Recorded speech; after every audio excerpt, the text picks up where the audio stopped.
Let's go to Cairo, Egypt. Edward Yeranian, my man in the Middle East. He's also a veteran with the Voice of America and a longtime correspondent for international CBS radio. And he has been with the John Frederick Show since our inception 9 years ago. Ed, great to have you. Thank you, John. We've got some street noise here because I wasn't able to get back to a quiet place in time, so I apologize for that. But you'll hear the charming sounds of the streets of Cairo in the background. We will deal with that to get your perspective and analysis. I want to start with the Yemeni civil war. Wednesday, Mike Pompeo writing a letter to Congress, getting recertification for the U.S. backing of the Saudi Emirates coalition against the Houthis in Yemen. The civil war now continuing to escalate, children and women being maimed and killed in bombings. General Mattis, Secretary of Defense General Mattis, went to UAE. He went to Abu Dhabi last week in order to figure out what was going on here and get a better take on it. But then Mike Pompeo goes and recertifies the U.S.'s involvement in this. What's your take? Where are we going here? Well, it's a quagmire. Yemen is a quagmire. The Egyptian government back in the 1960s got involved, and many Egyptians tell me up to 25,000, 30,000 Egyptians were killed in fighting in Yemen, and that's over maybe 5 or 6 years. That was Abdel Nasser, the former Egyptian president, Colonel Abdel Nasser. I don't think anyone is really optimistic that Yemen is a winnable war, but at the same time, the worry is that Iran is supporting the Houthis, which control the capital, Sana'a. So if this stops and there is no resolution, political resolution, they will be in control of the capital. So what about the U.S.'s involvement here in backing the coalition? Do you think, what's the Trump administration, in your view, what is their objective here? Well, the Trump administration is on the side of Saudi Arabia and the Emirates. They're supporting him. Qatar is supporting the Democrats, and Qatar is making the loudest noises about Yemen being a disaster and about all the human suffering, which is undoubtedly true. I don't want to downplay that. But there is a very strong conflict here between the Gulf Emirates and the U.S. political system is allied with the different parties here. The Democrats are aligned with Qatar, and the Republicans, Mr. Trump at least, and his administration with the Saudis and the Emiratis. So there's a lot of domestic politics here, a lot of money involved, and the Qataris would like to embarrass Saudi Arabia, and Saudi Arabia, of course, has Qatar under an embargo, along with the Emirates and the other allies, Bahrain and Egypt. So it's a mixture of things, but the situation on the ground is horrible. I don't want to downplay that. But then you also have Iran in this mixture, which is trying to prevent a political solution. The Houthis refused to go to Geneva. There was a UN-sponsored peace conference last week, and they did not go. And strong evidence that the Iranians were pushing them not to go, since they're bankrolling their regime in Sana'a. So it's a really ugly situation all the way around. How do we get out? I think a lot of people don't want us to get out. You know, I think a lot of people say they do. I see lots of noise by groups like the International Crisis Group, that's bankrolled by George Soros. I see a lot of noise from the UN, and they're all talking about children suffering, but the children will not stop suffering if the Saudis don't attack from the air. What will happen basically is you will have all the parties on the ground controlling whatever territory they control. The pro-Iranian Houthis will continue to be in control of Sana'a, and basically you'll have a division of the country. And I think a lot of outside parties would like to see that happen, and it has nothing to do with their concern for starving or bombed children on the ground in Yemen. I'd say, well, it's a horrible situation.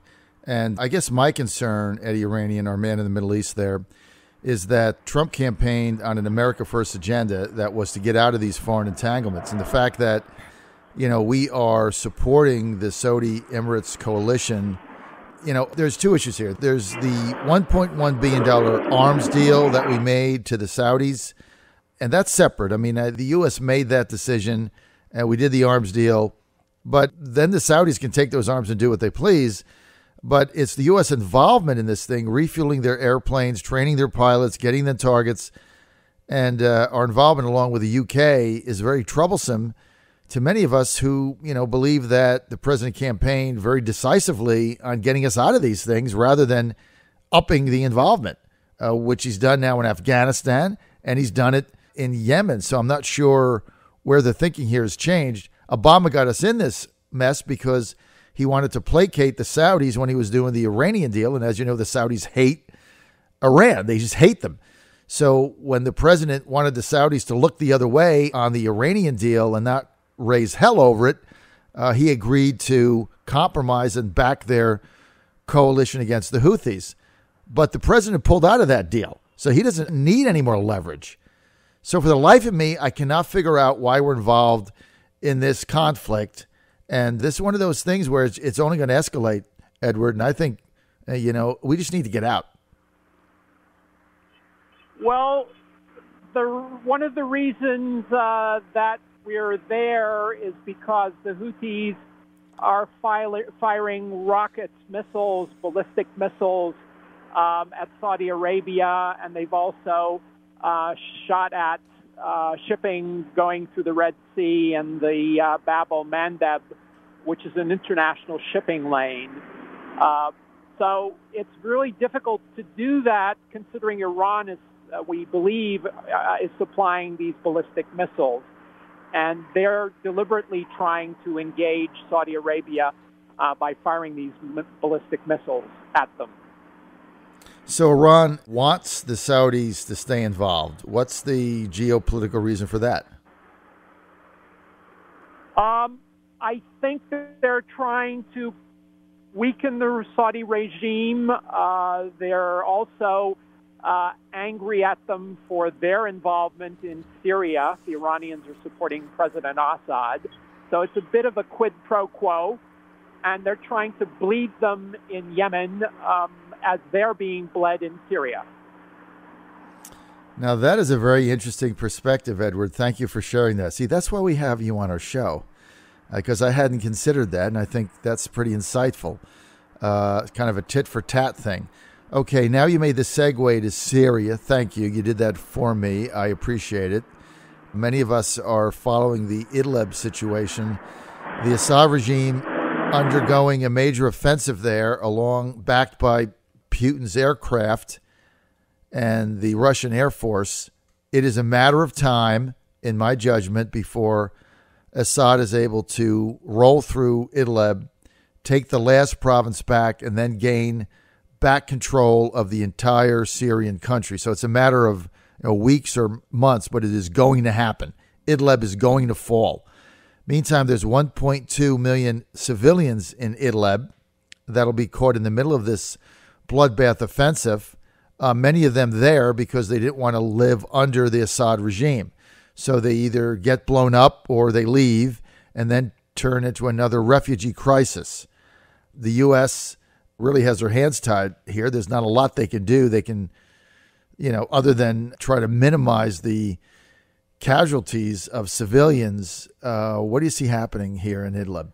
Yeah, John, we're bleeding in and bleeding out. I think there are a lot of things happening here. Once again, the mainstream media doesn't talk about all the factors that are involved.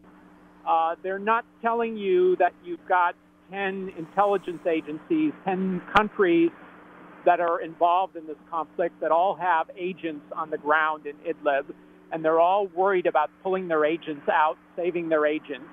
And they're using the children as a smokescreen to get world opinion riled up against Assad to delay this operation. I'm not in favor of it, but at the same time, you've got to understand that you can't have a terrorist nub in the corner of your country. If Maine were suddenly turned into a terrorist hub, you really would have trouble governing the rest of the country, because these people could, they could mount operations elsewhere.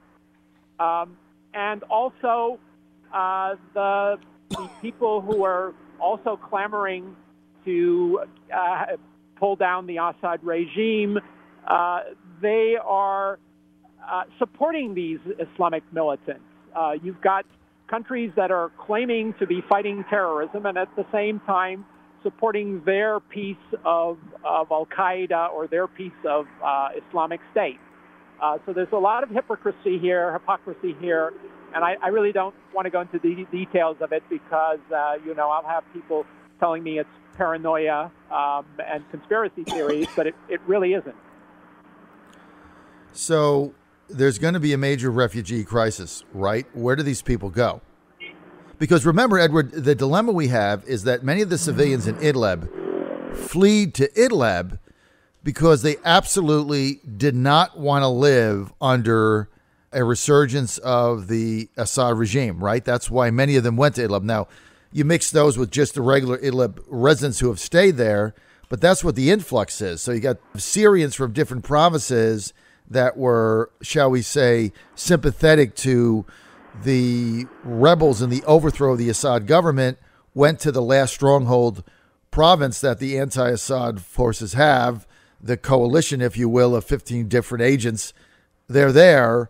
They fear retribution. They're going to leave as the tanks roll in, right? You got over 1 million people there, Edward. Tanks are going to roll in. Russian planes are dropping bombs. Assad is going to take Idlib back. It is a matter of weeks or months. Where do they go? Well, that is obviously the human tragedy that's playing out, and that's why I don't like to underplay it and talk geopolitics when people are suffering. But at the same time, the geopolitics are the crux of the issue. And while UN and the Western media was talking about children suffering in Idlib, the Turkish government brought in 15 convoys of soldiers, I think 35,000 soldiers. They also sent arms to their Islamist militant allies.